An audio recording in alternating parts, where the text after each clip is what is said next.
मिटा के चीजें खाई बताओ, उसने राइस खाया, दाल खाया, घी खाया और सलाद खाया। तो हम लोगों ने एक बात देख ली थी कि कार्बोहाइड्रेट कैसे कैसे होता है, यहाँ तक देख लिया था। अब अगला क्वेश्चन देखो क्या है कि नाउ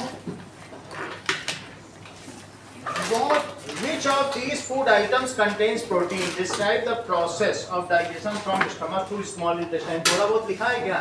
थोड़ा तुमने लिखा है, कितना लिखा है? यही चीज है, बी है क्या? ये तो फर्स्ट है ना, बी नहीं करा है क्या? ठीक है, बी देखो, 15th का बी देखो। So which part contains protein? That is dal contains protein.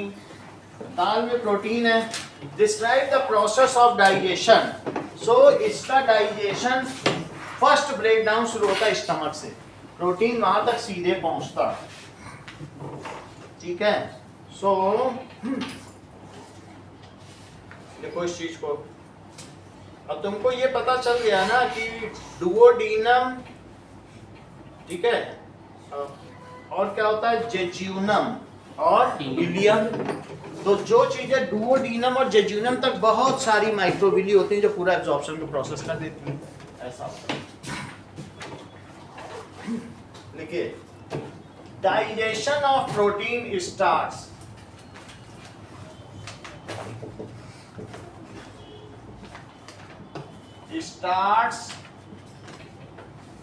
from stomach. Stomach releases HCl, dilute HCl, which kills bacteria and activate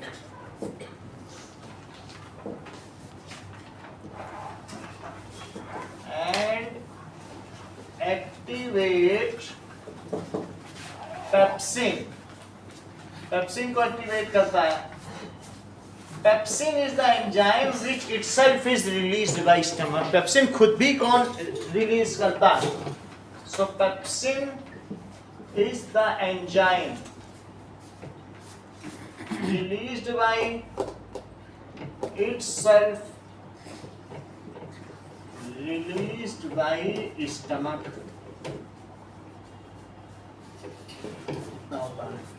Pepsin works in acidic medium only. Works in acidic medium. देख लो, ये चीज होती है कि carbon में अगर एक तरफ C+OH, अब तो तुम लोग समझ ही गए हो, और एक तरफ अमोनिया है और एक तरफ H है और एक तरफ CH3, इसको कहते हैं अमीनो एसिड। इसका नाम क्या है? एक तरफ अमोनिया है और एक तरफ एसिटिक एसिड, तो इसका क्या नाम पड़ता है? अमीनो। और अगर इसको सिर्फ एक मोती मान लिया जाए तो इस तरीके की मोती की जो माला होगी जिसमें 100 अमीनो एसिड होंगे, कितने? 100 अमीनो एसिड होंगे या मोर, उसको प्रोटीन कहते हैं। That is called protein. वो बात समझ आ गई? और डिफरेंट अमीनो एसिड्स आपस में किस बॉन्ड से बंधे होते हैं जरा चेक तो करो। NH2 और C+OH, और ये क्या है? अगर एक और अमीनो एसिड लिखो तो यहाँ पे आप क्या देख रहे हो? H, CH3, टोटल 20 तरीके के अमीनो एसिड होते हैं, ग्लाइसिन, एलानिन। अब वैसे अगर आप देखोगे तो 20 है टोटल, जैसे 26 लीटर्स होते हैं, एक ही अमीनो एसिड नहीं होता है, 20 अलग अलग तरीके के हैं। अब ये देखो, इससे H निकल जाए, NH2 का तुम समझते हो मतलब क्या होता है? एक NH एक H, ये तो इससे वाटर जब निकल जाता है तो क्या इनके बीच में आपस में बॉन्ड बन जाता है, और उस बॉन्ड को क्या कहते हैं? Peptide bond. क्या बॉन्ड कहलाता है? वाटर निकलने से। अगर दो अमीनो एक साथ मिलते हैं तो पलक उसको डाईपेप्टाइड कहते हैं, दो से ज्यादा मिल जाते हैं तो ऑलिगोपेप्टाइड या पॉलीपेप्टाइड। बोलो बात समझ में आ गई? तो CH3 और CO में ये कीटोन वाला हुआ है, और फिर इसके बाद यहाँ N और CH, CH3 और C+OH। ऐसे आगे की भी लिंकेज जब तक चाहे जुड़ती चली जाए, क्योंकि हर एक में से वाटर निकलेगा। और इस बॉन्ड को मैंने क्या कहा? Peptide bond. ये बॉन्ड क्या कहलाया? Peptide bond. और ये चीज क्या बनी बोलिए? डाइपेप्टाइड। 100 से ऊपर तभी वो फंक्शनल प्रोटीन है, अदरवाइज उसका कोई वैल्यू नहीं, वो कुछ भी नहीं कर पाएगा। तो ये कैसा है? डाइपेप्टाइड। अब 2 से ऊपर है तो पॉलीपेप्टाइड। अब या पेप्टोन, उसे क्या कहेंगे? पेप्टोन। तो मुझे बताओ, जो पेप्सिन ने, मोनिका, पेप्सिन ने प्रोटीन को किसमें तोड़ा? बहुत अच्छा, जैसा कि मोनिका ने कहा, ये पहले से पढ़ के आई क्या? इनको सब चीज पता है, इसीलिए कॉन्फिडेंट में जा रहे हैं। तो now pepsin breaks down protein into dipeptides and peptones. पूरा पढ़ गया, अपने आप में कितनी बड़ी बात है। अब वहां से मैंने समझा कितना ध्यान से उसने हर चीज ग्रेस्प की, तो वो 1 मिनट भी वेस्ट नहीं करती है। That is pepsin breaks down, ठीक है, प्रोटीन। किसमें तोड़ा बताइए? 2 मोती की माला, और या फिर कितने में? 10 की। तो पेप्टोन होती 100 की है, लेकिन इतने में तोड़ दिया, सही। Into dipeptide and peptones. अब फिर इसके बाद खाना रहेगा। Food stage in stomach for 4.5 hours। It is churned और मैश्ड होता रहेगा। देन इट गोज टू, फिर ये कहाँ जाएगा? ठीक है, food stage in stomach for 4.5 hours and then it enters into upper part of Jasmita sentence पूरा करो। फिर फूड कहाँ इंटर करेगा? Upper part of small intestine and its amount, release of amount is regulated by, तेज हो गई है, upper part of small intestine. कल बताया था, आज तक इसे याद रहा। ये स्फिंक्टर मसल के द्वारा रेगुलेट होता है ना। 2 ही स्फिंक्टर मसल है, एक स्टमक से जो इंटेस्टाइन में कनेक्ट करती है और एक एनस में। बहुत बड़ी बात है। So that is enters into upper part of small intestine, जिसका क्या नाम है? दुओडेनम। ठीक है, वहां जाएगा तो फूड उसमें इंटर कर गया। It is regulated, that is release of food. कौन रेगुलेट करता है? तो यहां से जैसे ये जे शेप्ड आया, अब फिर वो किस में गया? यहां से फिर आगे चलने पर ये, इसके बाद ये स्मॉल इंटेस्टाइन। तो यहां पर एक मसल है, उसका नाम क्या है बताओ? That is bicuspid. जैसे हमने ट्राइकस्पिड और बाइकस्पिड बताया था, तो वो खुलती बंद होती है, रेगुलेट करती है। इसको कहते हैं स्फिंक्टर मसल। अच्छा, इसके पीछे क्या होता है? स्टमक के पीछे तो पैंक्रियास अब क्या करेगा? पैंक्रियास से कौन से 3 एंजाइम्स रिलीज होते हैं?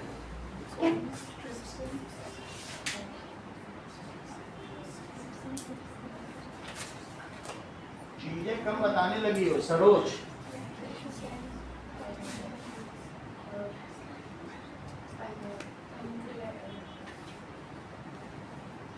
बोलो।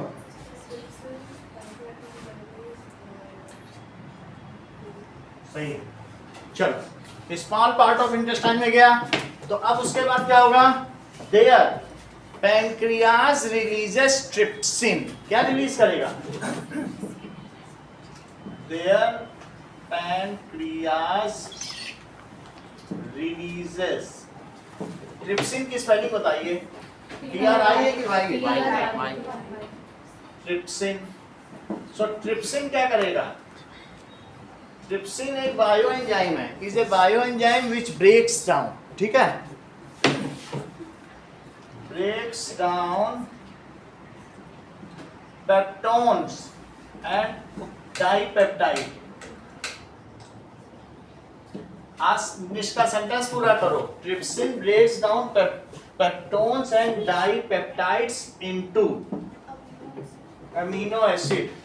ये बात सही है, amino acid and the digestion of protein is complete. अब पैंक्रियास क्या करेगा बताओ? ट्रिप्सिन, ट्रिप्सिन को रिलीज कर देगा। TRY है। अच्छा, तो ट्रिप्सिन को रिलीज कर देगा और ट्रिप्सिन क्या करेगा? इनको इसको क्या कहा? डाइपेप्टाइड, और इसको क्या कहा? पेप्टोन। इनको तोड़ तोड़ के अलग अलग बना देगा and it is ready to get absorbed by microbial. फिर इसको फिंगर लाइक जो स्ट्रक्चर है ना उसमें वो खींच लेंगे। लेकिन हमको सिर्फ डाइजेशन पूछा गया है तो डाइजेशन पार्ट कंप्लीट हो गया। Now digestion of protein is complete. अगला पार्ट देखो,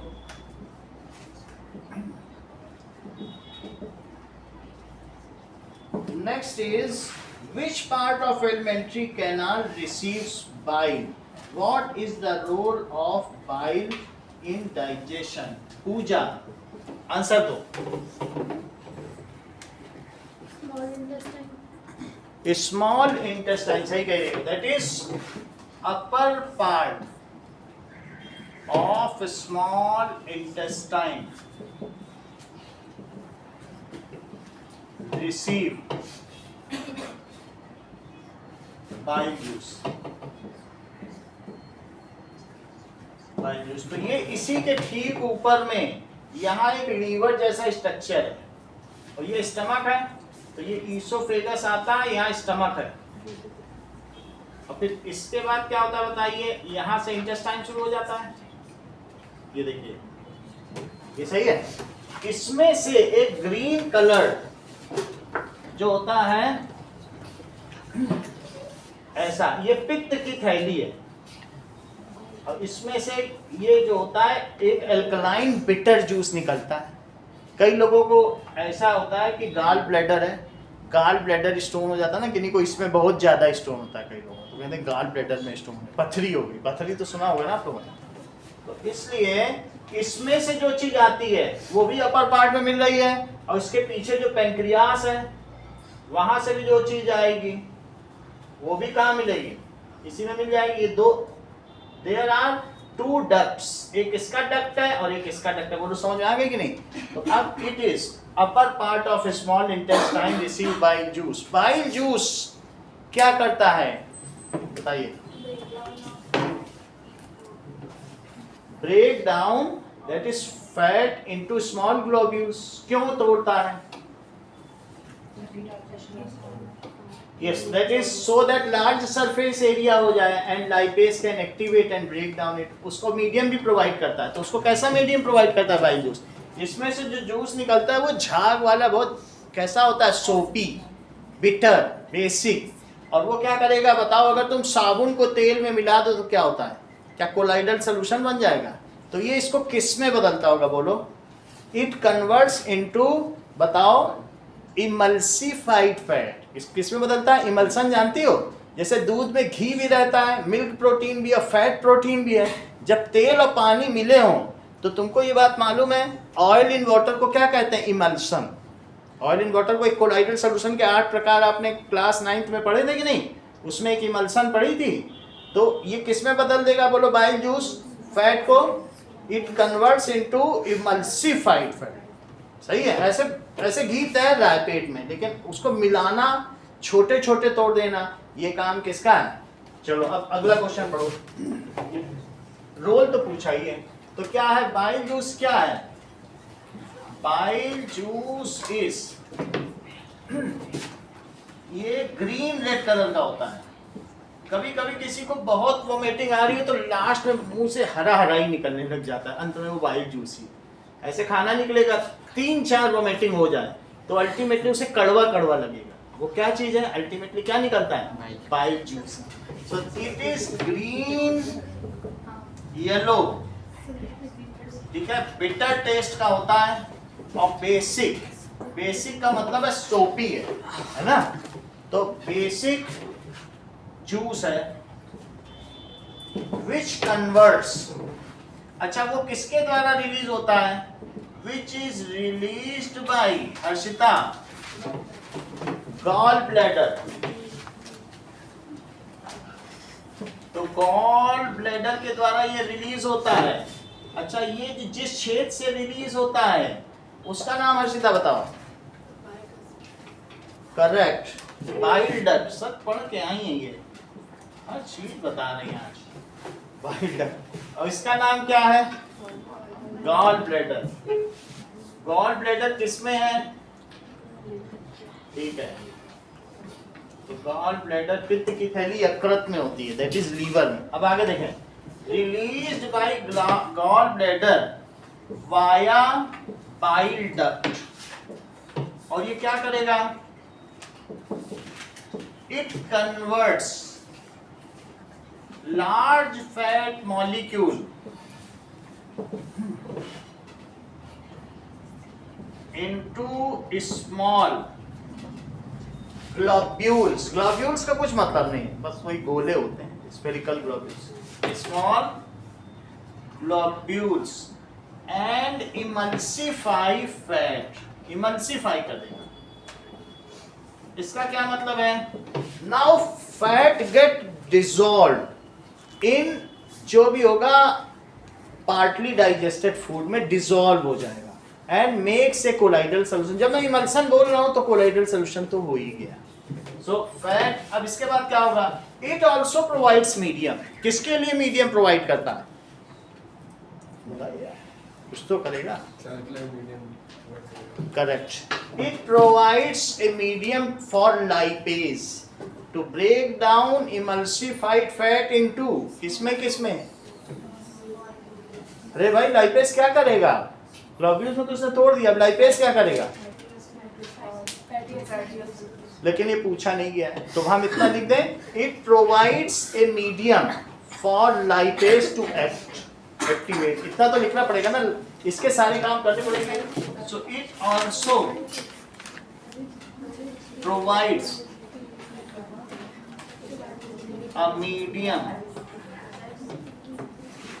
for lipase to act. B part देखो क्या कहा गया? In which part of alimentary canal are end products of digestion absorb into blood, name these end products. तो कहां पे होता है ये सारा एब्सॉर्ब होता है? मिडिल और एंड में कौन सा एलिमेंट्री कैनाल? और फिर वो भी तो है, लार्ज इंटेस्टाइन में भी होता है। एग्जैक्टली किस पार्ट में, ऐसा कुछ पता है आपको?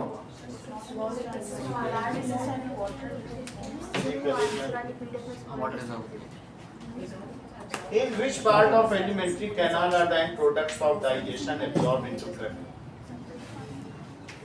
मिडिल पार्ट में, और ऐसे लिख दिया ना, मुझे नहीं लग रहा है, बस स्मॉल इंटेस्टाइन ही है। Small intestine and large intestine. Small intestine में क्या होगा? दैट इज, अब वो क्या पूछ रहा है? And product of digestion. So in small intestine, the end product of digestion is absorbed and the excess water is absorbed in large intestine. देखें, चलो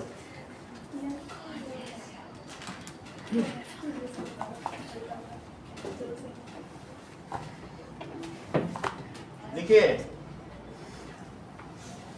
in small intestine, सिर्फ स्मॉल इंटेस्टाइन ही लिखना है, लार्ज इंटेस्टाइन नहीं लिखना है, क्योंकि and product of food कहा गया ना। In small intestine the end product of digested food, and product of digested food क्या क्या होते हैं? Is absorb by microvilli. ठीक है, माइक्रोविली इसको एब्सॉर्ब करती है। और क्या पूछा गया है? What are the end products? The end products are, Jyotsna end products के नाम बताओ। श्रेया, सही है। एमिनो एसिड, सही है, सब बता दिया तुमने, पूरी बात सही है। End products are glucose, amino acid, fatty acids and glycerol. ठीक है, यही सारी चीजें हैं। अगला क्वेश्चन देखिए। तुम क्यों नहीं बताई जो सुना? चलो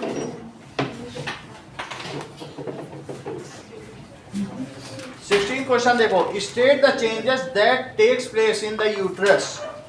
यूट्रस में क्या क्या चेंजेस होते हैं?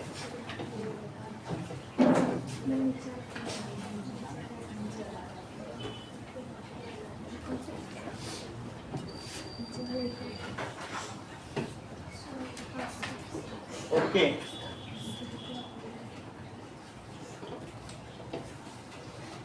state the changes implantation of embryo has occurred। जब implantation हो जाता है तो क्या होगा? पहला, when implantation of embryo 6 days की ग्रोथ है बच्चे की, has occurred। तो क्या होगा? अब इसके बाद जो ब्लड एंड म्यूकस लाइन है डू नॉट डिजनरेट। क्या वो टूटेगी? No crack occurs, the menstrual cycle stops. इतनी भाई इम्प्लांटेशन हो गया तो क्या वो क्रैक होगी क्या? इसीलिए तो बनी थी। तो इसलिए then blood and mucus lining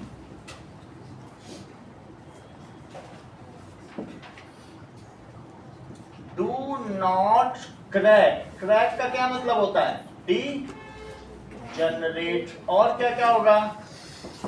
no menstruation occurs until child is parturated. जब तक बच्चा डिलीवर नहीं कर दिया जाता तब तक कोई मेंस्ट्रुएशन नो। जब वो टूटेगी नहीं, जब क्रैक ही नहीं होगी तो मेंस्ट्रुएशन कहां से होगा? No menstruation until child is या baby is born भी लिख सकते हो या parturited। अगला पार्ट देखें। Female gamete is not fertilized। Second part देखो। If female gamete is not fertilized पूजा, तो क्या होगा यूट्रस में?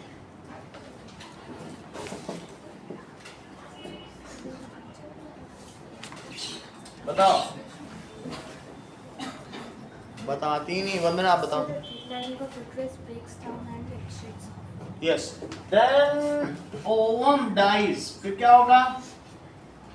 Ovum dies within 1 day. से कनेक्टेड नहीं है लेकिन मैं लिख दे रहा हूं। एक दिन में तो ओवम मर जाएगा, सही है। Now blood and mucus line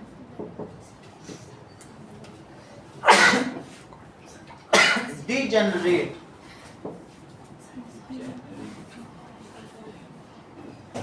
and और क्या होगा? क्रैक्स अकर्स होंगे, menstruation occurs and there is vaginal flow of blood and mucus। और इसे क्या कहेंगे? It is called menstruation. Jasmita, menstruation जो है मेंस्ट्रुअल साइकिल के शुरू में माना जाता है कि एंड में? करेक्ट। अगला सवाल देखिए, इसी का बी।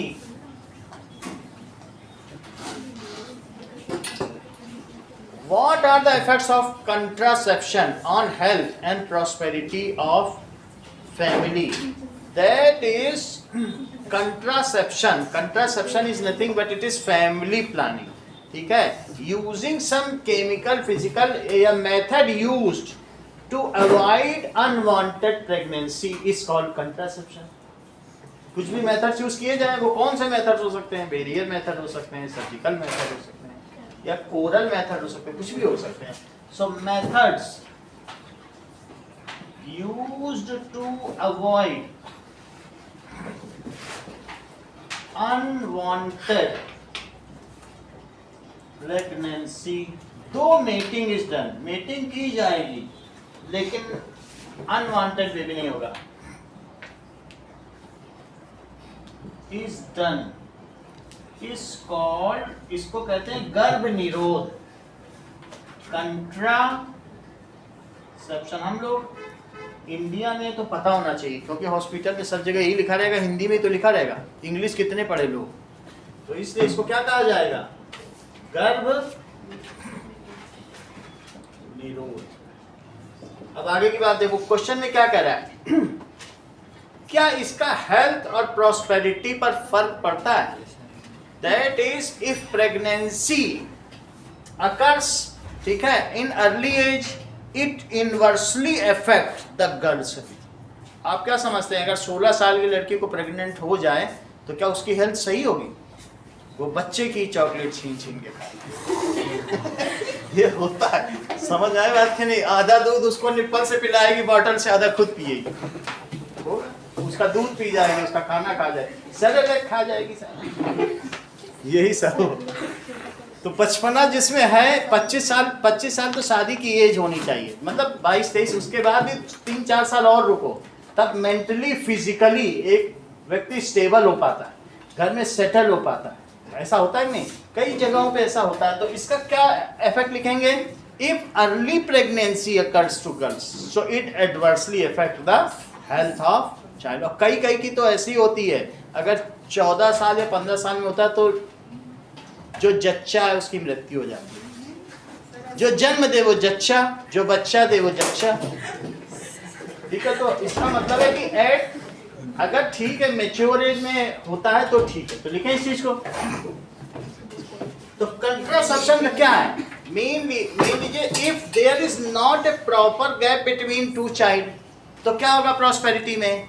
सो अगर बच्चे पैदा हो गए 3-4 एक साथ, तो तुम अब नन्नू की मन्नू की किसको तुम उसमें स्कूल में पढ़ाओगे और तुम्हारे सारा पैसा खत्म होगा. तो प्रॉस्पेरिटी क्या है? If more are the childs in a family, if family size is large and no contraceptive methods is adopted, तो क्या होगा बताओ? तो in that case the childs will not get proper education और एंड एमिनिटीज. समझ में आई बात कि नहीं? अब इसमें तुम्हारी उसमें कुछ लिखा है, सही आंसर जो लिखे हैं.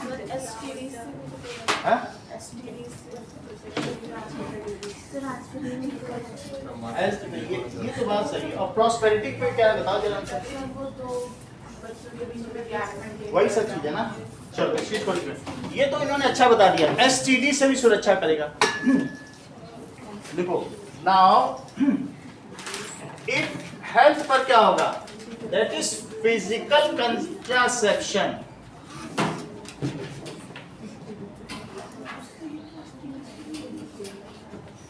prevents transfer of STD of sexual that is transmitted disease between partners.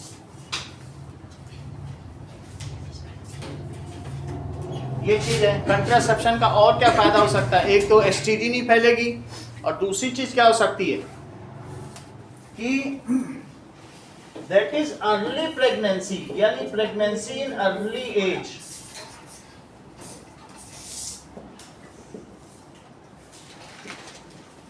Of mother that adversely affect her health. ये भी सही बात है, उसकी हेल्थ को करेगी. ये चीज है pregnancy. So it can be avoided by contraception.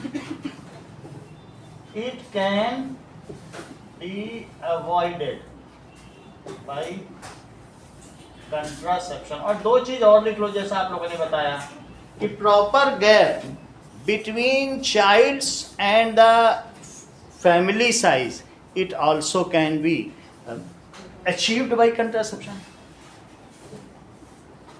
Proper gap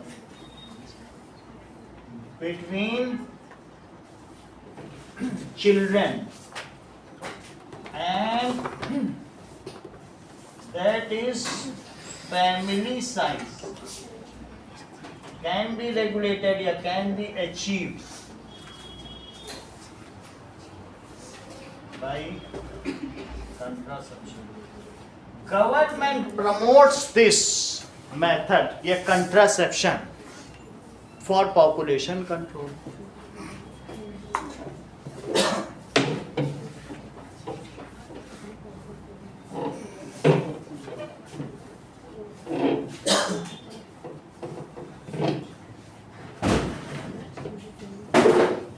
चलिए, गवर्नमेंट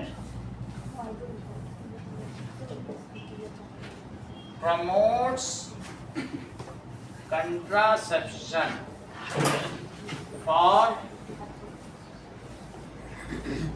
population control. आप ये समझिए कि सूडान में सिर्फ 10% लोगों को एड्स था, लेकिन वहाँ पॉलीगेमी इतनी ज्यादा चलती है कि 80% आज की बहुत सारे लोगों से मीटिंग, तो उसकी वजह से सब एक दूसरे में ये हो गया। और कई लोग तो यहाँ पर ऐसे थी वो बदला लेने के लिए आईएस में शामिल कर हो गई और वहाँ कई आतंकवादियों को उन्होंने एड्स कर दिया। बहुत ऐसे भी केस तो आतंकवादियों को भी कंट्रोल। अब आगे देखिए, ये तो बात हो गई। प्रॉस्पेरिटी के बारे में क्या लिखा जाए? That is proper family size. क्या है? That manages wealth properly. Small family size से क्या होता है? Size can be achieved by contraception. Contraception की वजह से होगा, और उसकी वजह से क्या होगा? So it saves wealth, it saves wealth. और क्या होता है, कई बार क्या होता है, स्टेरिलाइजेशन तो एक अलग चीज है, उसमें एक एक्स्ट्रा आपको इंक्रीमेंट मिलता है सर, वो तो स्टेरिलाइजेशन है, नसबंदी।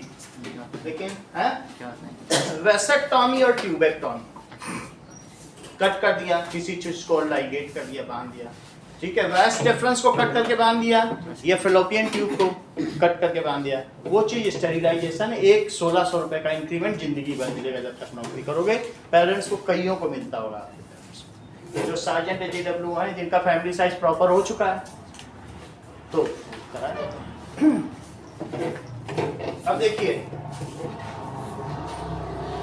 अगला क्वेश्चन, देखिए आफ्टर ऑल दिया गया है, explain with the help of diagram how pollen after landing on stigma of a flower helps male germ cell to reach the female germ cell. Label the diagram. क्या दिया गया है? How pollen after landing the stigma of a flower. तो आपको बस ऐसे बना दीजिए, जो बुक का डायग्राम है वही बनाना है। तो इसमें क्या दिखाया गया है? एक ऐसे बना दो, ये लैंड हो गया, और फिर इसके बाद क्या होगा? इसमें से पोलन ट्यूब निकलेगा, और ये क्या है? ओव्यूल है। ओव्यूल इससे जुड़ा हुआ है ओवरी से। क्या आप मुझे बताएंगे आयुषी कि जो ओव्यूल है जब फ्रूट बन जाता है तो ओव्यूल का क्या होता है? बोलो, क्या बन जाता है? सीड बन जाता है। और ओवरी का क्या होता है? बोलो, सही है, वो फ्रूट बन जाता है। ये सीड बन जाएगा, ये फ्रूट बन जाएगा, मीजोकार्प पत्र बन जाएगा, और जो एपिकार्प है वो उसका पील बन जाएगा। और इसमें से क्या हो रहा है बताइए? पोलन ट्यूब आ रही है, आपको सिर्फ डायग्राम बनाना, एक्सप्लेन नहीं करना है। यहाँ तक आ गया। एक वेजिटेटिव न्यूक्लियस दिखा दो और एक क्या दिखा दो, जनरेटिव न्यूक्लियस। ठीक है, तो वेजिटेटिव न्यूक्लियस इसको बढ़ाने का काम करता है और जनरेटिव न्यूक्लियस फर्दर सब डिवाइड्स इनटू 2 न्यूक्लियस, जिसमें से एक सिंगेनी करेगा और एक ट्रिपल फर्टिलाइजेशन करेगा। चलिए, अब इसके बाद एंटीकोडल सेल जस्मिता कहाँ बनाए? करेक्ट, जैसा कि जस्मिता ने बताया कि 3 एंटीकोडल सेल, और ये दोनों क्या कहलाएंगे? पोलर न्यूक्लियाई कहलाएंगे। और यहाँ पर 3 सेल होंगे, 1, 2 और 3। बीच वाले को क्या कहेंगे? बोलो।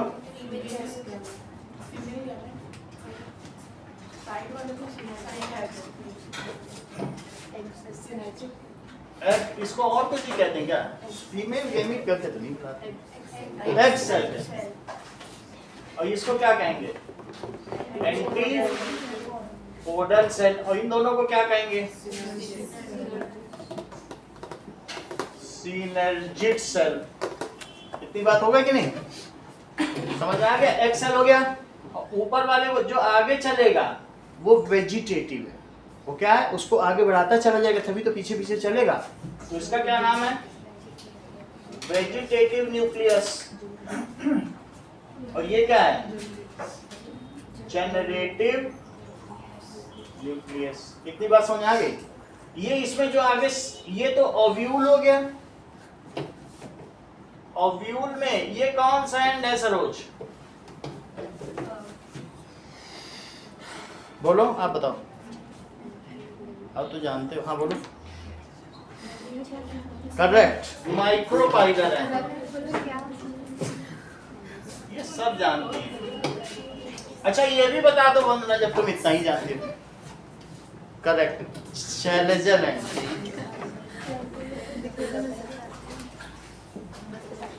ये क्या है मोनिका?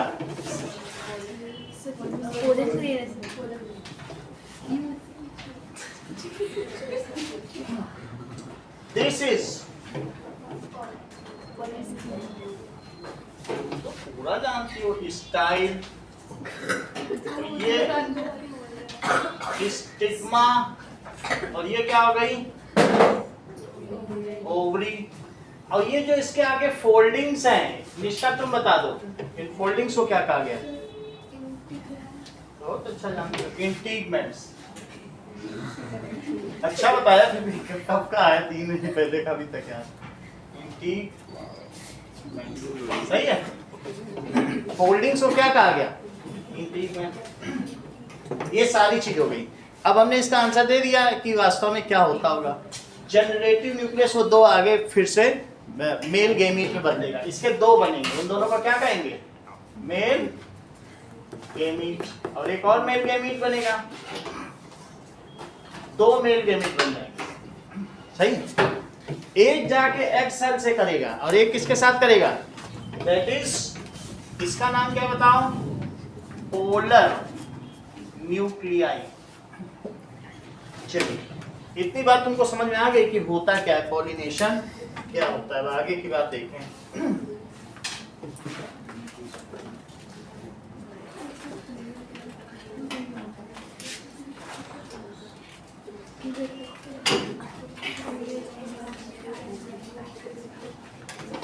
पांच देती है ना मैम? कितना देती है? ना है। चलो, इतनी बात हो गई।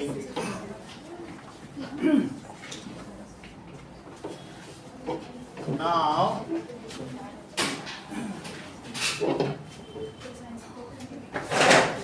ओके, अब इसका अगला पार्ट पढ़ो।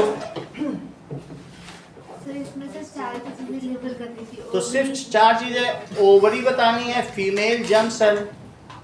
फीमेल जर्म सेल का क्या मतलब है? यही बता देना, फीमेल गेमीट। और male germ cell and pollen gland. Egg cell को फीमेल जर्म सेल कहते हैं। अब आगे का पढ़ो, B part. What is the fate of ovary, ovule, style and sepals? Jasmita, चारों का आंसर दो। ओवरी का क्या होता होगा? ओव्यूल का क्या होता होगा? सेपल का क्या होता होगा? और पेटल का क्या होता होगा? ये स्टाइल का Jyotsna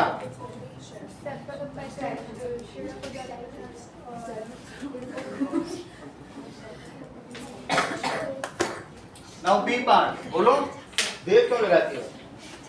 that is ovary develops as, लिखो ovary develops as fruit. Ovary का जो आउटर पार्ट होता है उसे एपिकार्प कहते हैं, जो अंदर का हिस्सा होता है उसे क्या कहते हैं? मीजोकार्प। और ये जो आउटर है इसे क्या कहेंगे?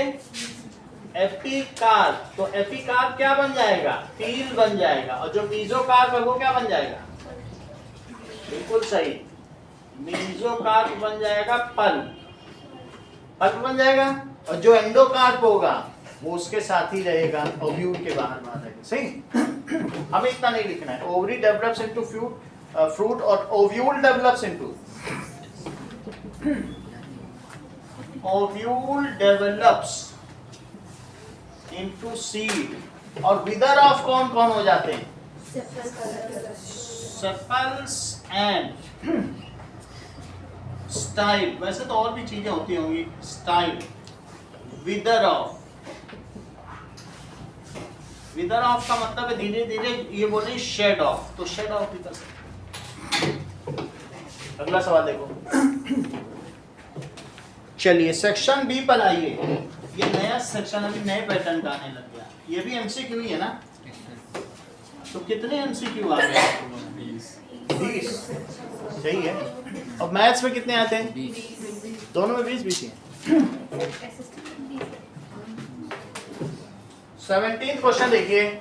Identify the correct statement about the following reaction. H2 gas is oxidising agent है कि SO2 इज रिड्यूसिंग एजेंट? कौन सा आंसर सही है?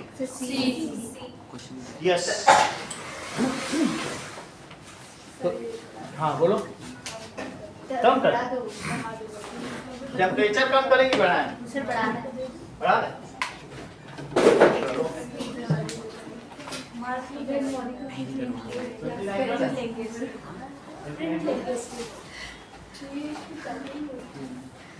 चलो तो क्वेश्चन क्या दिया है?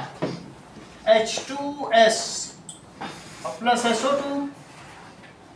तो इसमें कौन किसको ऑक्सीडाइज कर रहा है? 2SO H2O प्लस S, ऐसा होगा। फार्मूले में तो ये कैसे कर रहे हैं? बैलेंसिंग भी नहीं है। बैलेंस ही नहीं है तो कैसे कर रहे हैं? बैलेंस है ना? 3 सल्फर है। H2S की सल्फर डाइऑक्साइड H2S की होती है। बैलेंस नहीं है। 2S reaction of hydrogen sulphide with sulphur dioxide. और कोई रिएक्शन सही कर रहे हैं। सो ठीक है। तो इसका मतलब है कि बस 3S और लिख दो, काम बन जाएगा। और अब बैलेंस हो गया। सही है। तो यहाँ पर ये क्या हो रहा है मोनिका बताओ?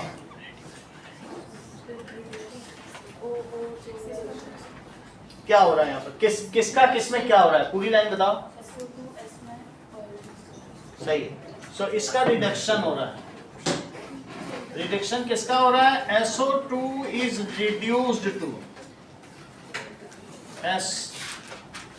श्रेया इसका किसमें क्या हो रहा है?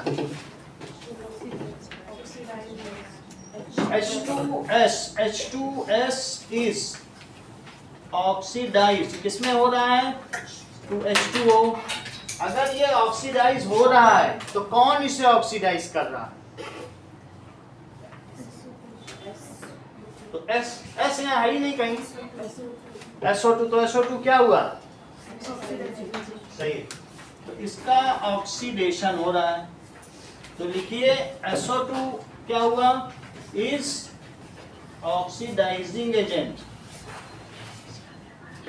नाउ H2S क्या है पलक? रिड्यूसिंग एजेंट है। H2S is reducing agent. क्या सल्फर भी कुछ है? बोलो, प्रोडक्ट्स कभी कुछ नहीं होते, जो होते हैं रिएक्टेंट्स ही होते हैं, प्रोडक्ट्स आर नथिंग। पहला सवाल आपकी बुक की एक्सरसाइज का यही है, बुक का नहीं, तो वहाँ लिखा है क्वेश्चन में कि सल्फर है ये है, तो आपको लिखना है प्रोडक्ट कभी कुछ नहीं होते। अब देखो अगला सवाल, match column 1 with column 2 and select the correct option. तो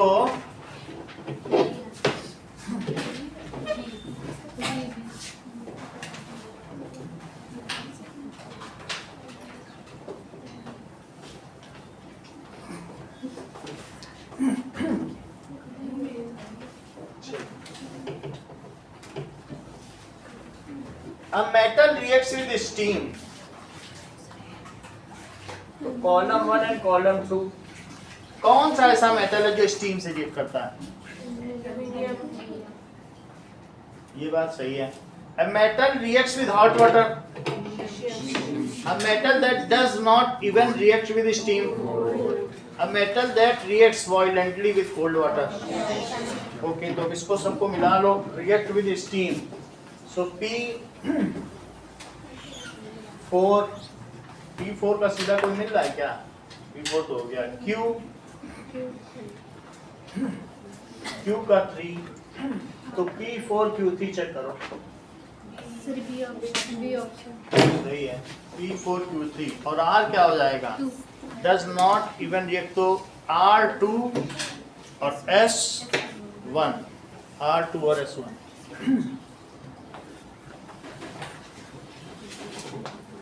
R2 S1, it is B option।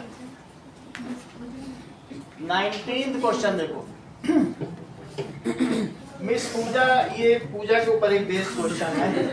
तो ए साइंस टीचर्स, तो MgAl Fe Pb स्ट्रिप्स, 4 चीजें लिए, Al Fe और Pb, 4 स्ट्रिप ली है देखो, और इसको किस में डाला गया है? जिंक सल्फेट में, ZnSO4। तो जो Zn से ऊपर है वही इसे डिस्प्लेस कर पाएगा, जो Zn से नीचे वो नहीं कर पाएगा। तो तुमको मालूम है ना कि लिकबा सर नाका मग अल मंजन, सिर्फ इसके पहले वाली कर पाएंगे। तो कौन इसके ऊपर आ रहा था? मैग्नीशियम आ रहा है, एल्यूमिनियम। तो अब इस पे बेस्ड करें आंसर, मगर और इसके आगे देखो, कर फी कड कोनी सन पी भा कु आई, तो फेह गाग बर्तो पटकल ऑफ। हमें और भी आगे लेने होंगे, एक Fe ले लो, ये तो जिंक है, जिंक सेंट्रिक है। और Pb कहाँ है? Pb ले लो और ये ले लो। अब इस पर बेस्ड आंसर दो। ये जिंक सल्फेट का सलूशन, जो कि एक ट्रांसपेरेंट सलूशन होगा, वाइट तो नहीं होता है, चेक करना पड़ेगा। Zinc sulphate solution is white colour. No, it is colourless. देखो दिखने में जिंक ऑक्साइड और जिंक सल्फेट कितने वाइट है, जैसे पानी के तरीके, लेकिन जैसे ही जाते हैं ना, ये जिंक सल्फाइड हो गए, पानी में जाते ही इनका कलर कैसा हो जाता है? कलरलेस।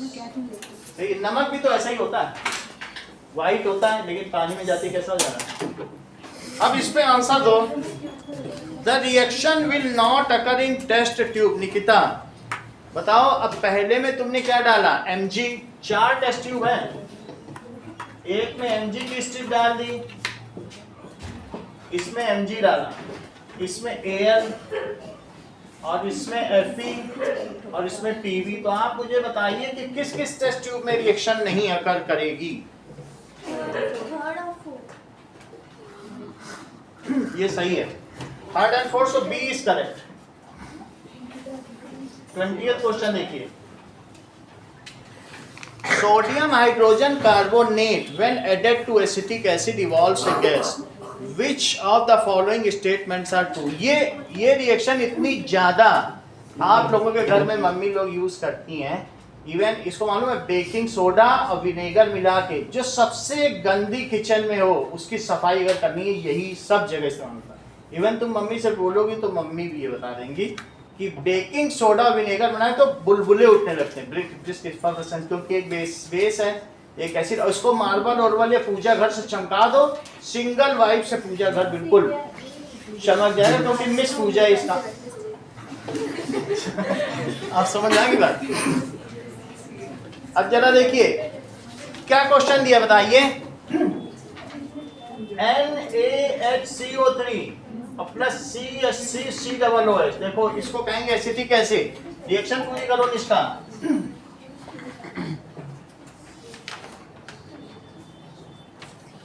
आयुषी रिएक्शन पूरी करिए।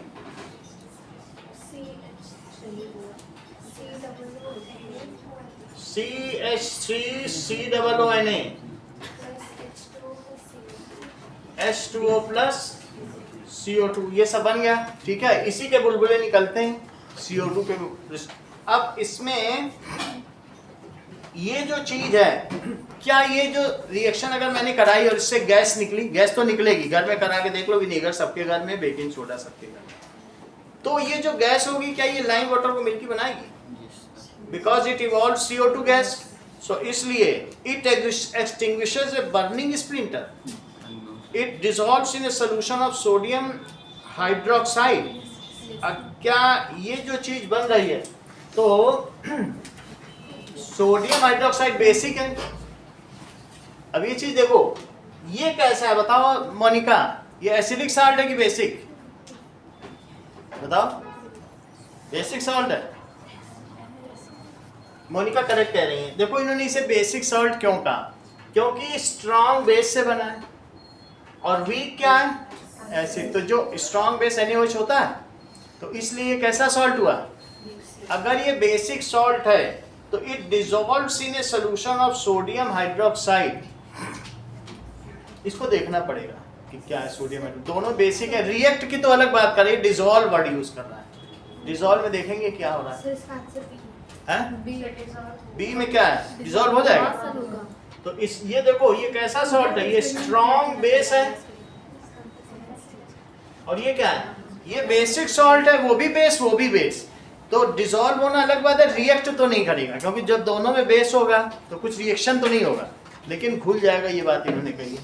तो लिखो स्ट्रॉन्ग बेस, और ये कैसा एसिड है, वीक एसिड। तो ये कैसा सॉल्ट हो गया, बेसिक सॉल्ट। तो इसका आंसर ये बी बता रही हैं।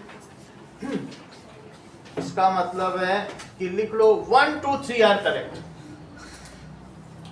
1 2 3, 3 काम ये कर रहा है, सही है। फायर एक्सटिंग्विशर को बर्न कर दे रहा है, दैट इज फायर एक्सटिंग्विशर की तरह काम कर रहा है। और क्या कर रहा है, लाइम वाटर को मिल्की कर रहा है और NaOH में डिसॉल्व। अगला सवाल देखिए। Now a sample of soil is mixed with water and allowed to settle.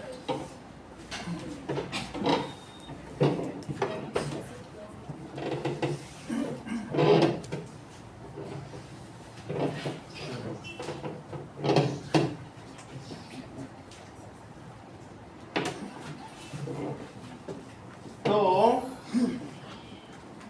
अगर हमने water, the solution turns pH paper yellowish orange बना दे रहा है।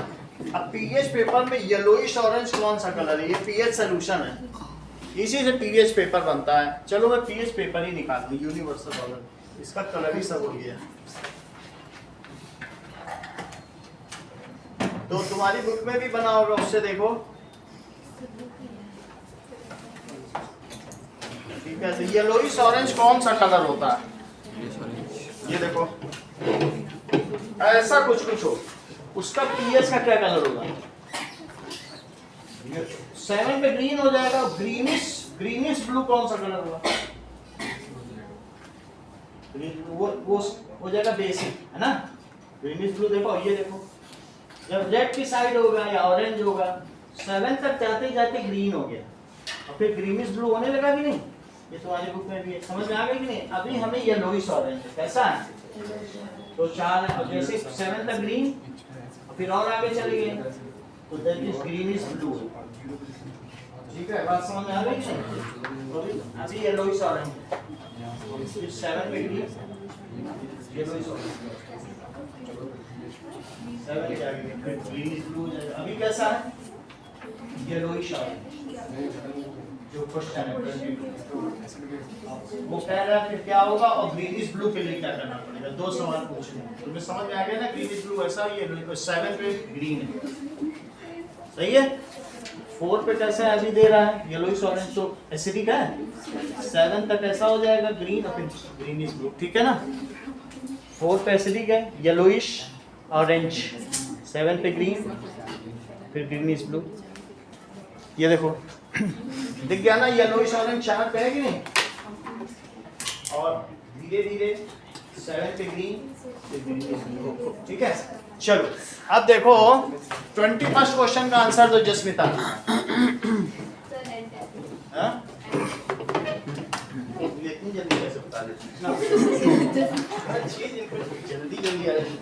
तो the solution turns pH paper yellowish orange. Which of the following would change the color of pH?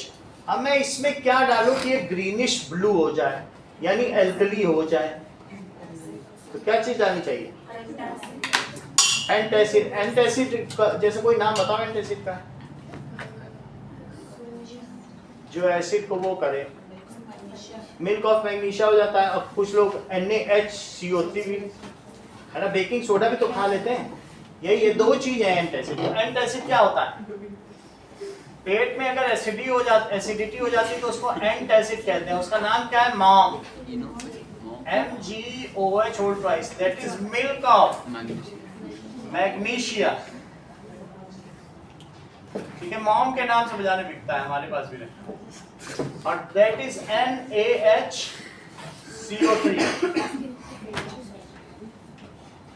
Baking soda.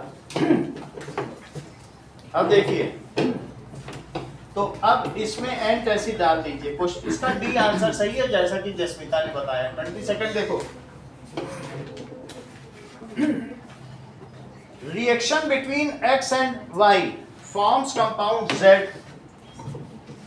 X की Y से reaction कराया तो Z बन गया, X loses electron and Y gains electron, ये अपना एक इलेक्ट्रॉन इसको दे दे रहा है। Which of the following properties is not shown by Z? तो अगर ये इससे रिएक्ट कर रहा है तो इसमें क्या जो Z बन रहा है उसका हाई मेल्टिंग पॉइंट होगा, क्या इसका लो मेल्टिंग पॉइंट होगा, conduct electricity in molten state करेगा। अगर आयनिक NaOH है उसको तुम पिघला दो, NaCl बन गया, तो अगर इसको मेल्ट कर दो, इसका 1470 डिग्री पर होता है, तो ये मेल्ट हो जाता है, इसका मेल्टिंग पॉइंट क्या है। तो अगर मेल्ट हो गया तो अब ये Na प्लस और Cl माइनस बदल गया ना, तो क्या ऐसी स्थिति में ये कंडक्ट करेगा electricity molten state, molten state में करेगा कि एक्वियस स्टेट में, आप बताइए, हम क्या बताएं, दोनों में करेगा, क्योंकि वो जो है क्लोर-एल्कली प्रोसेस है, ब्राइन सॉल्यूशन नहीं बनाया चैप्टर 2 में, एक तो मोल्टन में तो करता ही है, और दूसरा क्या है, एक्वियस सॉल्यूशन। एक्वियस सॉल्यूशन क्या होता है, Na प्लस Cl माइनस और H प्लस और OH माइनस। क्या वहां तुमने क्लोर-एल्कली प्रोसेस में नहीं देखा था, एक्वियस स्टेट में भी करता है, पानी में मिला दो, और पानी में मिला दो तो मुझे बताओ इस एंड पर श्रेया, इस एंड पर कौन सी गैस बनेगी, इस एंड पर कौन सी गैस बनेगी, और इलेक्ट्रोलिटिक वेसल में क्या रह जाएगा, आप बताओ हर्षिता, कितना, आप बताइए, हम क्या, आयुषी आप बताइए, यहाँ कौन सी गैस बनेगी, ये टैलेंटेड है, आप भी बोलो,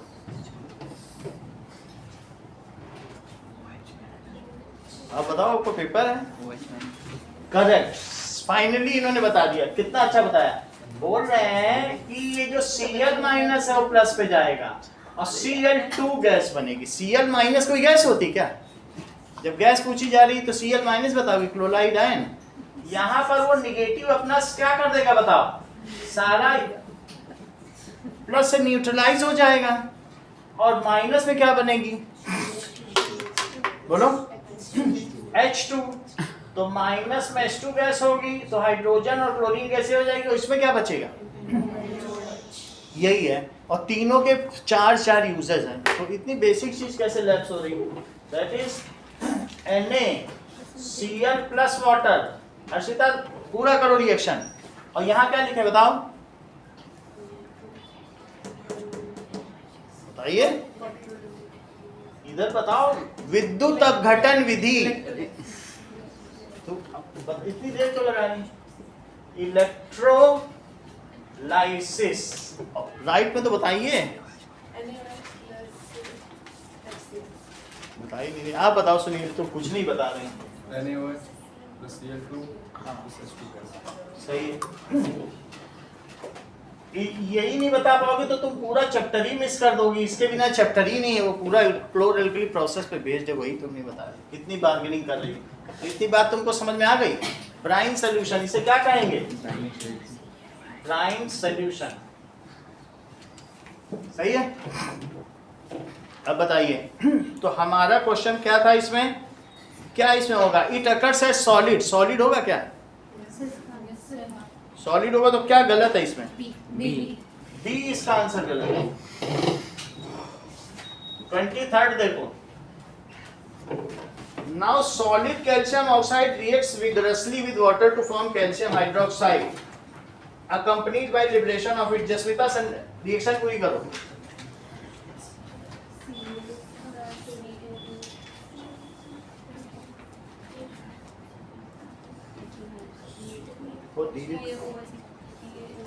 पूरी रिएक्शन बताओ। ठीक है, CaO plus H2O gives CaOH whole logical question पढ़ो। Accompanied by liberation of it, तो यहाँ हीट भी लिखो, इसमें हीट निकलती, बबल्स भी आते हैं। This process is called slackening of lime। Slackening of lime इसे क्यों कहते हैं अंकुर राज? हाँ करेक्ट, ये कली चूना है, इसे क्या कहते हैं, कली चूना या एक्टिव लाइन। जब तुम बाहर से लाओगे ना तो ये ढीला ढीला होगा। कैसा होगा, बड़ा बड़ा पत्थर, चूना पत्थर होगा। और जैसे ही तुम पानी में डालोगे ये ढीला पड़ जाएगा, और ढीलेपन को स्लेकन कहते हैं। तो इसने लाइन को ढीला कर दिया, इसलिए इसका नाम क्या पड़ गया, स्लेकेड लाइन। स्लेकेड लाइन, ठीक है। अब आगे पढ़ो। This is called slaking law, यही तो लिखा ही है। Calcium hydroxide dissolves in water to form solution called lime water. अब ये पानी में डिसॉल्व हो जाएगा।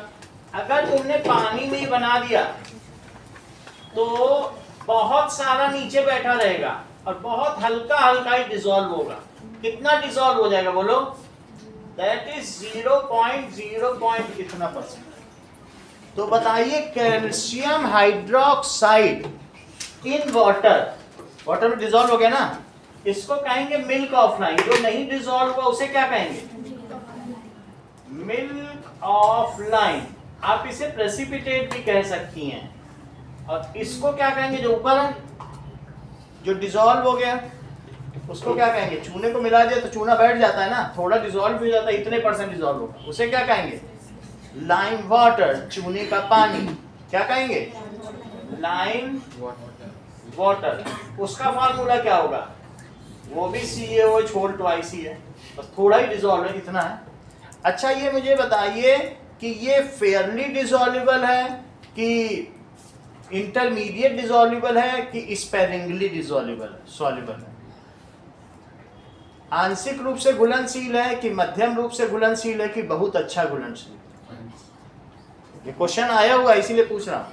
Calcium hydroxide is fairly soluble in water और sparingly soluble in water. Sparingly इतना ही परसेंट डिसॉल्व हो रहा है, और नीचे कितना बैठा है, 99.99%।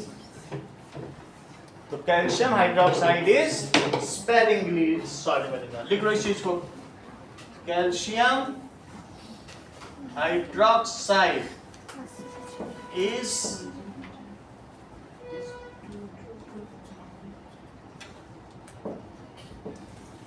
अब बताओ, अगर मान लीजिए जसमिता आपसे प्रश्न है, इसमें H2 गैस डाली जाती है तो क्या होगा?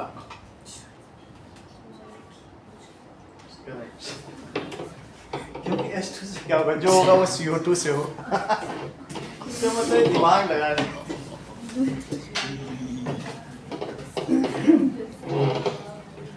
चलो, तो ये कैसी रिएक्शन है बताइए? Is it endothermic reaction? Is it exothermic reaction? The pH of resulting solution will be more than 7. The pH of resulting, तो क्या आंसर सही है? B is correct.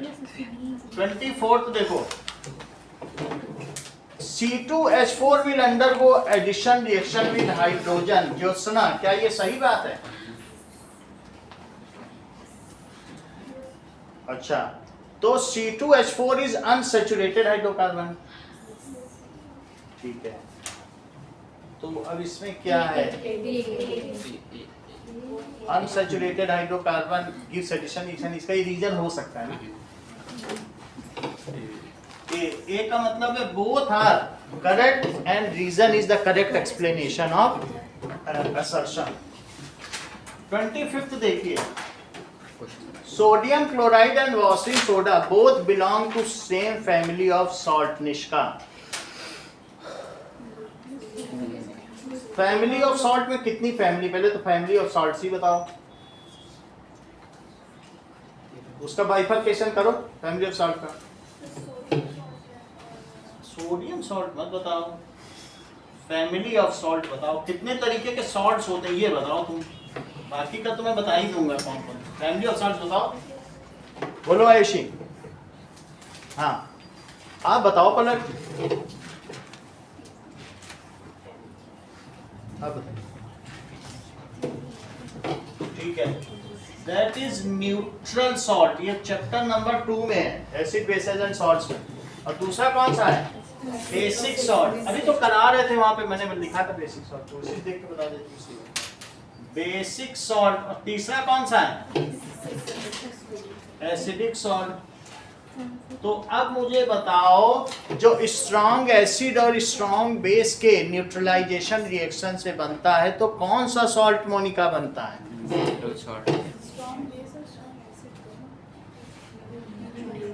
बोलो, न्यूट्रल सॉल्ट। तो इस इन तीनों चीज को लिखो, क्वेश्चन पूछा गया है। So what kind of salt it is making?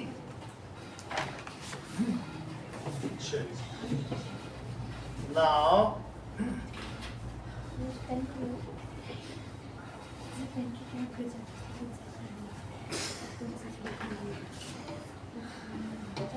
Okay, तो पहला न्यूट्रल सॉल्ट के दिव्या 4 एग्जाम्पल दो। तो it is made by neutralisation of strong acid and strong base. तो आपको ये ले लेना चाहिए NaOH, और इसी तरीके से KOH वास्तव में CaOH होल ट्वाइस और MgOH होल ट्वाइस को भी स्ट्रॉन्ग बेसेस में शामिल किया गया है। जबकि HCl, H2SO4 और HNO3, इसको यहाँ लो, HI भी ले सकते हो। HI सबसे स्ट्रॉन्ग एसिड है, लेकिन कोई बात नहीं दे रहा। अब इन सब से मिला के बहुत सारे बनाते जाओ, हर एक से बन जाएंगे 12, तो ही बन जाएंगे सब स्ट्रॉन्ग। ये स्ट्रॉन्ग एसिड है, और ये सब क्या है? Strong base. अगर तुमसे कहा जाए कि वीक बेस बताओ आयुषी, तब क्या बताओगी? बताइए, आप बताइए। Correct, NH4OH। क्या बताएंगे? Ammonium hydroxide. वीक बेस समझ में आ गया? एसिटिक एसिड, सॉरी यही लिख देना, ठीक है, NH4OH। अब हम लिखेंगे वीक एसिड। वीक एसिड कौन सा है? Hydrofluoric acid. CH3 COOH और H COOH और ऑक्जेलिक एसिड, उसकी बात कोई नहीं, चलो आगे फार्मूला देखिए। अब तुम्हें चारों दिख गए, अब तुमको इन्हीं से बनाने पूरा सवाल करना है। It is made by neutralisation, जब इसको इससे कर लोगे तो न्यूट्रल सॉल्ट आ जाएगा। सही है, बोलो। हाइड्रोफ्लोरिक एसिड, तो इससे कैसा सॉल्ट आएगा बताइए? न्यूट्रल। और इससे अगर इसको कर दिया तो कैसा आएगा बताओ? बेसिक, क्योंकि स्ट्रॉन्ग ये है तो इसलिए कैसा सॉल्ट आएगा? बेसिक। और अगर इसके साथ इसे कर दिया एसिडिक। तो अब इतनी तो मैंने तुम्हारी हेल्प कर दी है, बस से तुम्हें न्यूट्रल सॉल्ट समझ में आ गया है। अब मैं लिखता हूं बेसिक सॉल्ट। बेसिक सॉल्ट की जसमीता डेफिनेशन बताओ, बोलो। Made by between reaction, so it is made by neutralization of, किसके न्यूट्रलाइजेशन से? बोलो।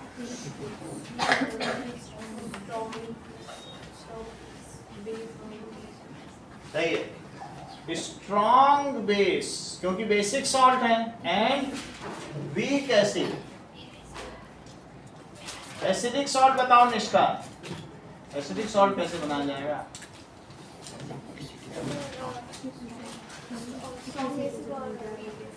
It is made by neutralization of strong acid and weak base। जो सुना, कुछ थोड़ा सा जवाब दो। तुम तीनों के तीन तो बताओ कम से कम, न्यूट्रल सॉल्ट के कुछ एग्जांपल दो। हाँ। और Mg, ये क्या मतलब हुआ? बोलो निष्का। आयुषी, MgCl वोल्टाइज। और बताओ। Al कहीं नहीं, कहाँ से किसमें बना लिया? तो यहाँ कहाँ Al है? इसी से बनाओ ना, स्ट्रॉन्ग एसिड। सुनील बताओ आप। K2SO4। और बताओ। इसी से बनाओ जो बनाना है, ये दोनों है तुम्हारे पास, न्यूट्रलाइज करो, बनाओ। वंदना बताओ दो चार। KCl। और बताइए। Ca। और बोलो। CaNO3 क्या होता है? Ca में 2 आयन है, वो बाईवैलेंट है, वो मोनोवैलेंट है। ठीक ठीक बनाओ। Ca नहीं, NO3 पे बनाओ। कैल्शियम नाइट्रेट का फॉर्मूला बताओ। हाँ, Ca। अगर इस पे 2 चार्ज है तो 2 वहां लगा दो ना, दिक्कत क्या है? वो मोनोवैलेंट है। C पे उसी का उसी में लगाओ। धरती अपने ही ग्रेविटेशनल फोर्स से डोलती फिर भाई, धरती अपने ही ग्रेविटेशनल फोर्स से डोलेगी क्या? तुम कह रहे हो अपने ही बाहर से बिचारी दबी जा रही। तो Ca का जो तुम्हें लगाना है वो कहाँ लगाना पड़ेगा? और उसका इसमें लगाना। और मैग्नीशियम नाइट्रेट का भी बताओ, बोलो। KNO3। और बोलो। सब चीज नोट करो, ये सब काउंट होगा। थोड़े दिन है, ये सब तुम वहाँ लिख आओगे। ऐसा नहीं कि अभी सोचो कि नहीं लिख पाएंगे, क्या करना।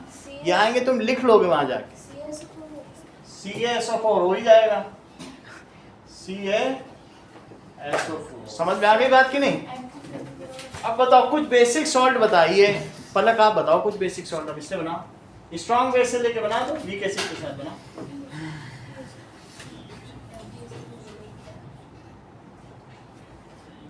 बोलो।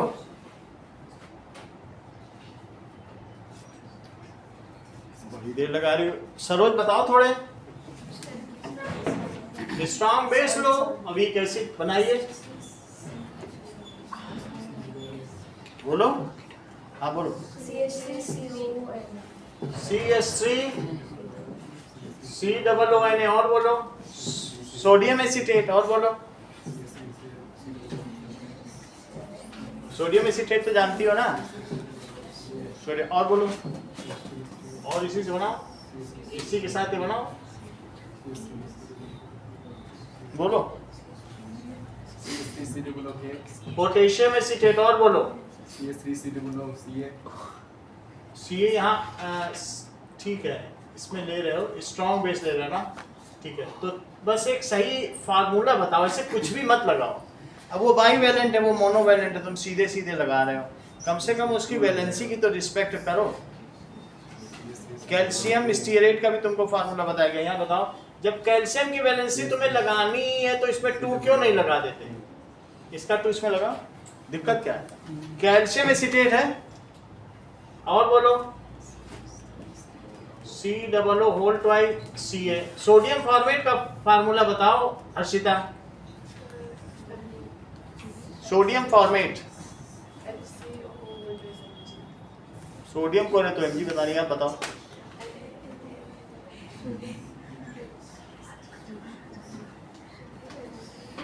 बोलो, थोड़ा तेज बोलो, आप बोलो। एनी पहले लगा रही, आप बोलो। CH3 सही है, ऐसे तो होगी ना।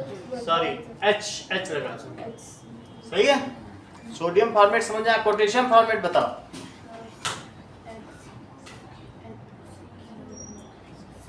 ठीक है, कैल्शियम फॉर्मेट बताओ, कैल्शियम फॉर्मेट बताओ। HCOO और वो क्या बोलते हैं, 2 होल ट्वाइस, होल ट्वाइस तो HCOO होल ट्वाइस कैल्शियम। बोलो, समझ में आ गया कि नहीं? तो इस तरीके से इनमें आपस में बनाया जा सकता है। NaF कैसा सॉल्ट होगा? Strong acidic. NaF देखो, अब इसको हम सब लोग सीखें, आप बेसिक बोलिए। जब बेसिक ही गए तो बात ही खत्म हो गई, लेकिन ये वो देख लिया होगा ना कि ये इससे मिल रहा है, तो बेसिक दिमाग लगा ले नहीं, क्या करें? समझ में आ गई नहीं? CaF2 मोनिका कैसा सॉल्ट होगा? बेसिक। CaF2 का नाम बताओ। ठीक है, अब इसके 3 सॉल्ट बताइए। स्ट्रॉन्ग एसिड और वीक बेस से बनाओ।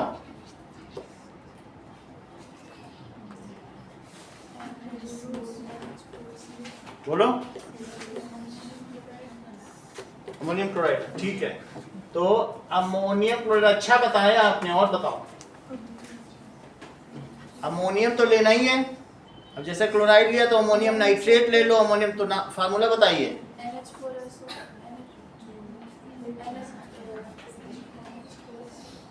तुम ऐसे तो 10वीं में पास भी नहीं हो पाओगी जैसे फार्मूले बता रही हो, तुम तो एक फार्मूले में ही स्ट्रगल कर रही हो। ऐसे 10 नंबर से बोलो। अमोनियम सल्फेट का फार्मूला नहीं बता पा रही है ना, सल्फेट का तो आयन उसमें लगाओ। और बोलो हर्षिता। Ammonium nitrate, correct.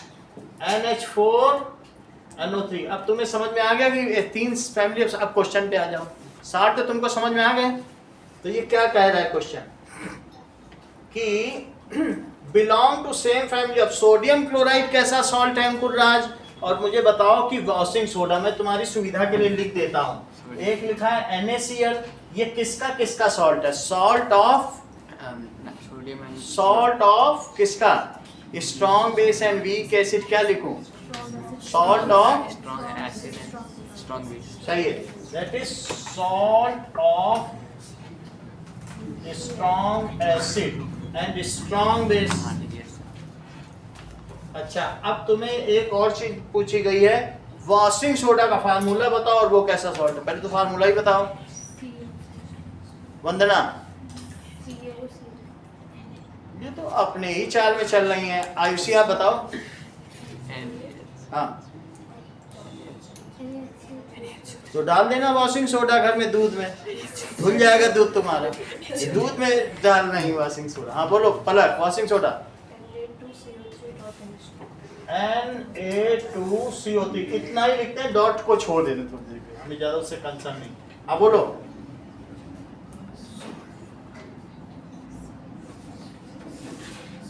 कोई बात नहीं, मैं यहाँ लिख देता हूँ, इसमें H2CO3 भी आ जाएगा। कार्बोनिक एसिड तो तुम लोग जानते हो वीक एसिड है, हम लोग पेप्सी वेप्सी पिया करते हैं। हाँ बोलो।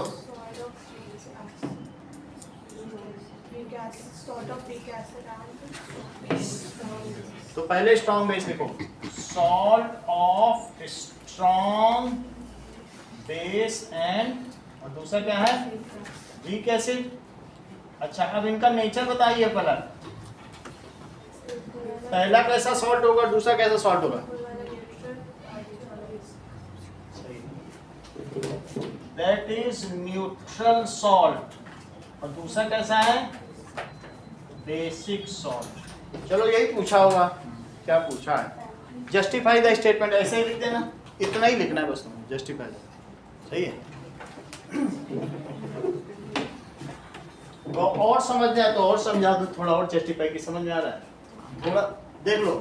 तो होता क्या है,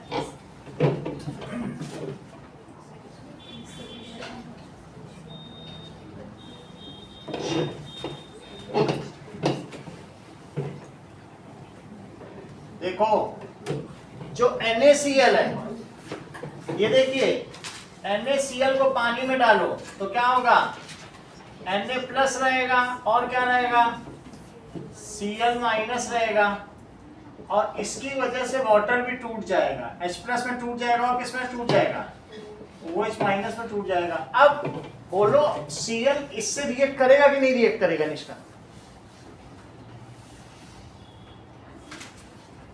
हाँ नहीं कुछ तो करेक्ट, जैसा कि निष्का ने कहा वो स्ट्रॉन्ग इलेक्ट्रोलाइट है, वो किसी से रिएक्ट नहीं करेगा, वो it is comfortable with negative ion. Chloride ion कैसा है, वो वीक नहीं है कि जाके ढूंढे H प्लस का हमें HCl बनना है, वो बिल्कुल खुला Cl माइनस में घूमेगा, और Na प्लस भी बोल्ड है, देने के बाद वो भूल गया।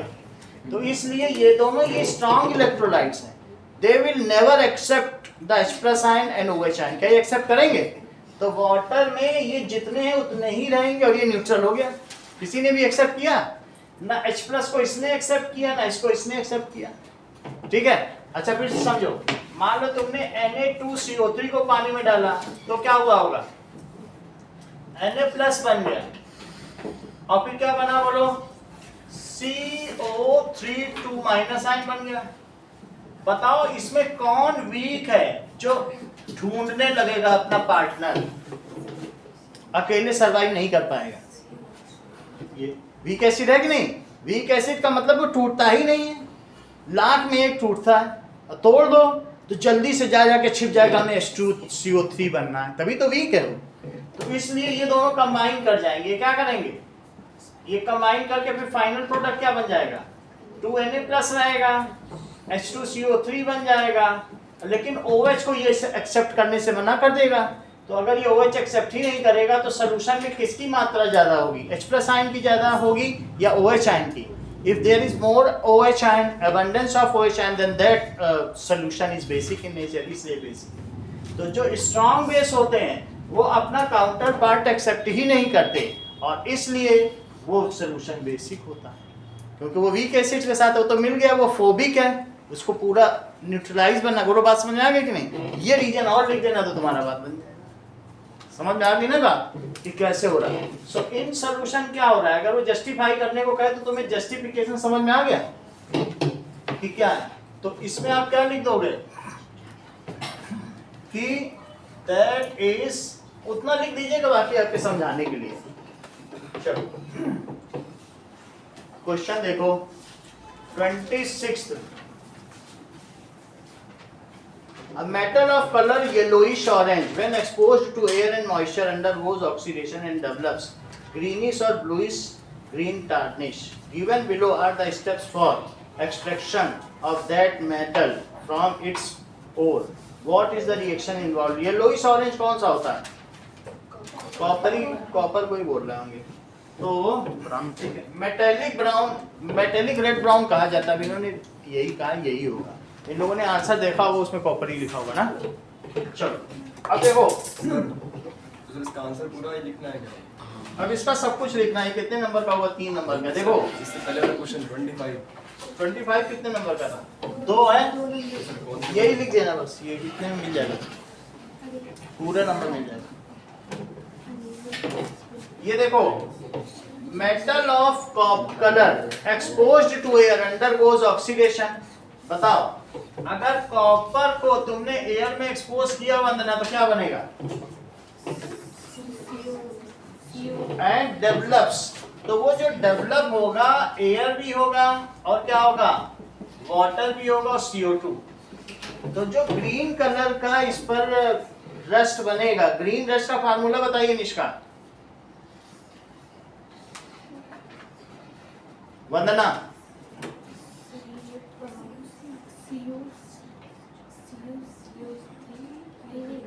सही बता रही हो? श्रेया बताओ। CuCO3 और बोलो। बहुत अच्छा, इसको कहेंगे ग्रीन रस्ट। क्या कहेंगे? Green rust. और ये बिल्कुल आपका इसी से ही बन जा रहा है। देख लो कितने O हैं, 5 O हो गए। कितने हो गए? 5 इधर भी हो गए, बिल्कुल पूरा है ये। इसको कॉपर कार्बोनेट, कॉपर हाइड्रोक्साइड, इसका नाम क्या है? Copper 2 carbonate copper 2 hydroxide. ये तो पहली चीज हो गई कि ऐसा अगर एयर से करता है तो एयर मॉइस्चर एसिडिक एयर, इसको क्या कहेंगे?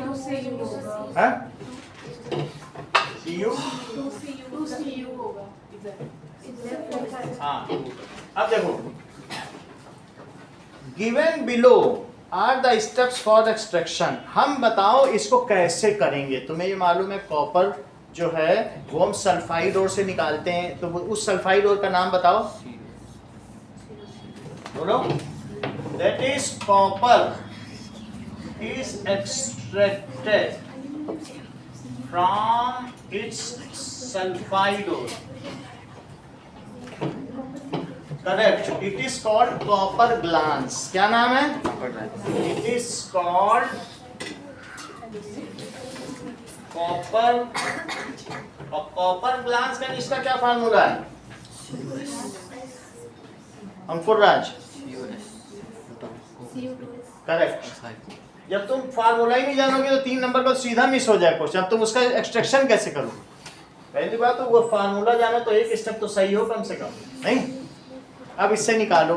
तो सबसे पहले क्या किया जाए आयुषी बताओ? रोस्टिंग कर दें, ठीक है। So it is roasted first. Roasted first का मतलब है इसको abundance of air, that is heated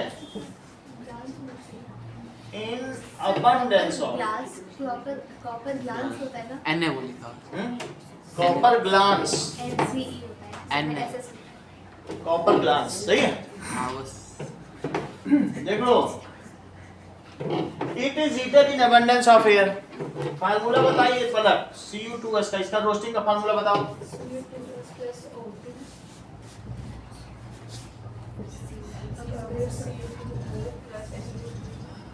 Cu2O और प्लस, बिना बुक को रेफर किए हुए अगला स्टेप बताओ और उसके रिएक्शन बताओ। अब इसके बाद क्या करोगी? बोलो। अब जब तुमने इसकी रोस्टिंग की तो क्या ये जो पूरा कॉपर सल्फाइड था ये क्या कॉपर ऑक्साइड में बदल गया कि नहीं? बोलो। हाँ क्यों बोल रही हो? आप बोलो।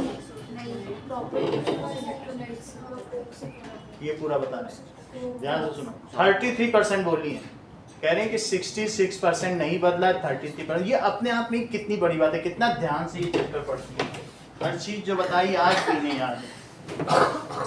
चलो अब समझो इस चीज को। इन्होंने कहा कि by roasting only 1/3 of copper sulphide is converted into copper oxide. कितना होता है? और ये किसमें किया जाता है?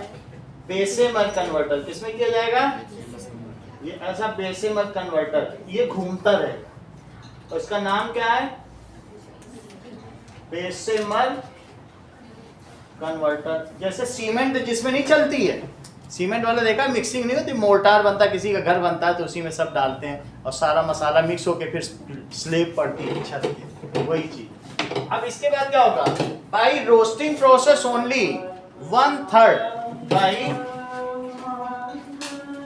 Roasting process only 1/3 of. Sentence पूरा करो मोनिका। बोलो Copper is extract from extract कहाँ से करने लगे? कॉपर सल्फाइड इज कन्वर्टेड, इसमें कन्वर्ट हुआ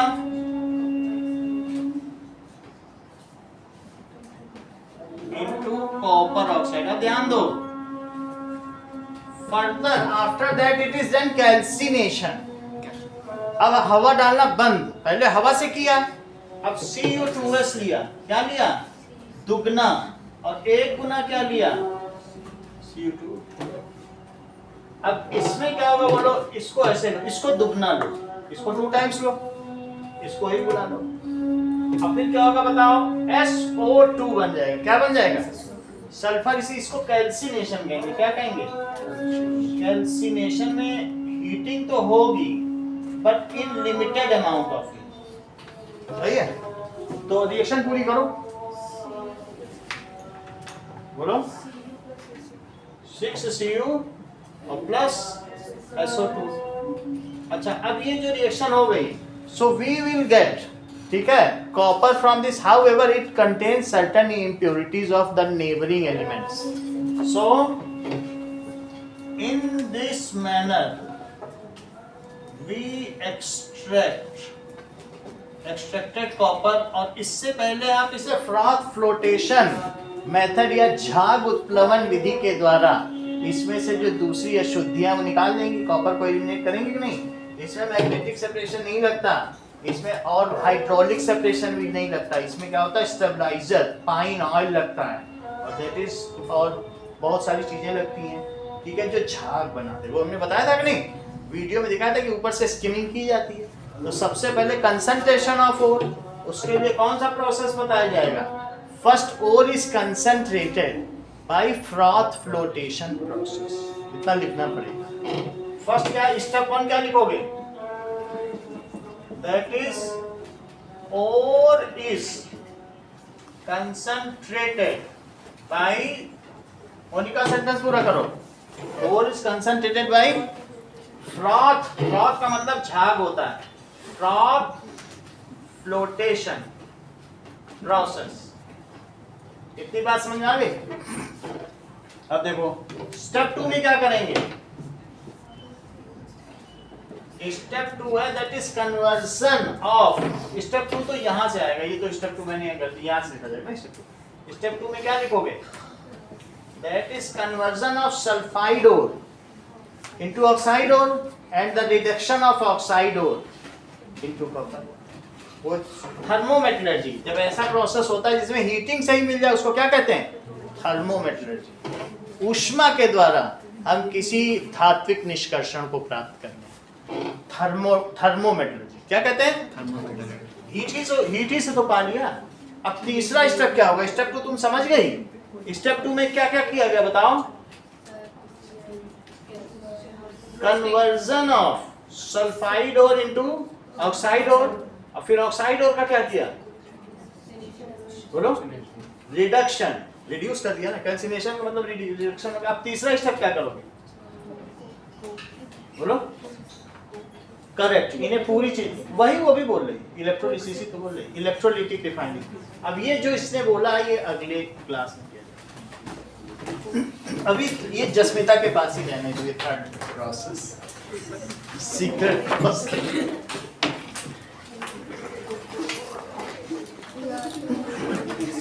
ये किसका है?